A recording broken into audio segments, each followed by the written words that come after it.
President is considering roping in the State Security Agency and the Special Investigating Unit. This is to conduct lifestyle audits. The process has been slow going since the President announced it during his State of the Nation address. This was in 2018. I'm joined by Accountability Now Director, Advocate Paul Hoffman. Advocate Hoffman, good evening. Thanks for your time. 2018, almost 5 years ago, that the President first spoke of these lifestyle audits. Doesn't seem there's been much commitment to actually seeing it through. Yes, the President, I'm afraid, is known for his propensity to dither, and he has dithered long and hard, and now has come up with a suggestion which is not viable either financially or structurally. The problem with the SSA is that it was captured during the 9 wasted Zuma years that the President is fond of referring to, and as a captured institution does not have the institutional capacity to bring an independent investigation to bear on the lifestyle of members of the executive branch of government.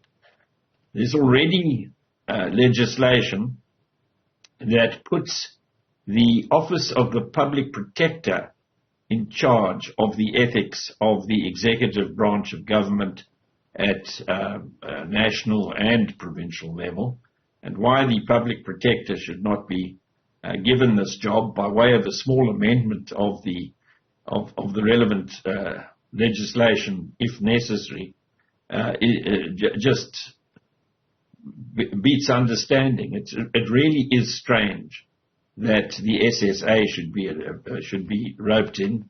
And as far as the Special Investigation Unit is required, it cannot do anything without a presidential proclamation to do so. It has no capacity to do lifestyle audits at all, and it would need to be paid a great deal of money to do that. Whereas the Office of the Public Protector is already set up to investigate maladministration and misconduct in the affairs of state. So why an independent Chapter 9 institution is not chosen for this job, I really don't know. The President would be far better advised to go along with the suggestion that a new Chapter 9 institution to deal with corruption is created, so that all of the roadblocks and log jams and lack of capacity in the existing structures is bypassed by creating a superstructure, an anti-corruption commission. And the lifestyle audits could be done by it, if not by the Public Protector. To what extent, Advocate Hoffman, can the explanation for lack of capacity be accepted for why we don't have these lifestyle audits? One certainly also gets the sense that there's a reluctance, perhaps again, due to the political implications of such an audit to actually carry forth with it. Yes, no, there's no doubt about it that there's a complete lack of committee.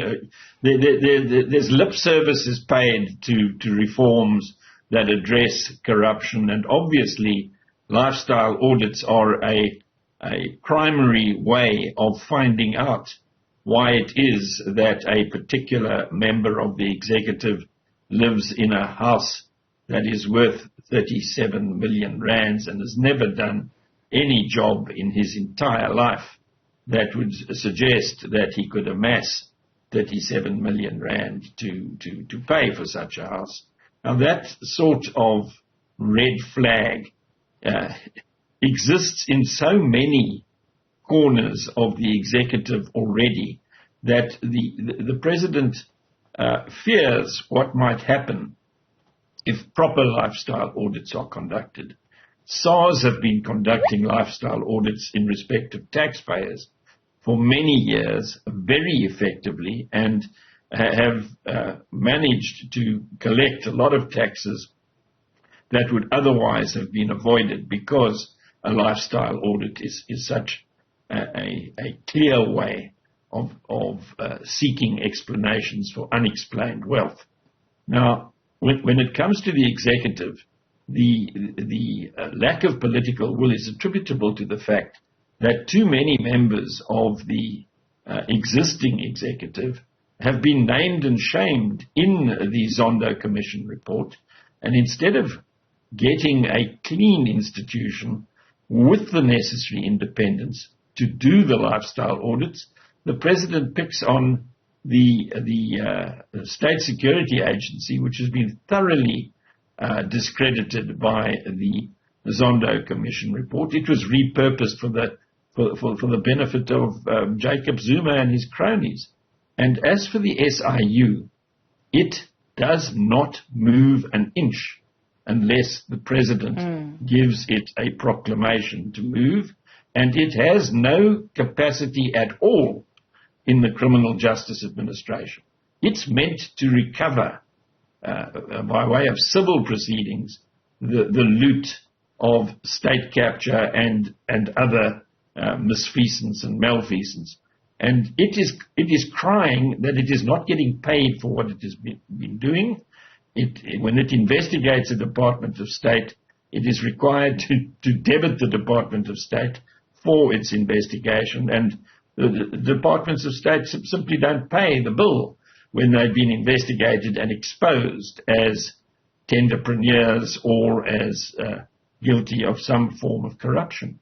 So it really is very important that an independent institution be required to do the lifestyle audits, because otherwise the public perception will be that this is just another trick, another instance of lip service to reform, when in fact it's the same old, same old. Many people are saying now that state capture barely missed a beat between the end of the Zuma era, the beginning of the COVID-preneurism era, which was clearly after Zuma, and the present. It's the way that government is functioning in South Africa, and it will be the death of all of us if we don't actually take a strong stand and decline to keep useful work like lifestyle audits on the back burner or assigned to people who we know won't do the job properly. Yeah, or can't because they haven't got the funding to do it. It really continues the trend of a lack of accountability.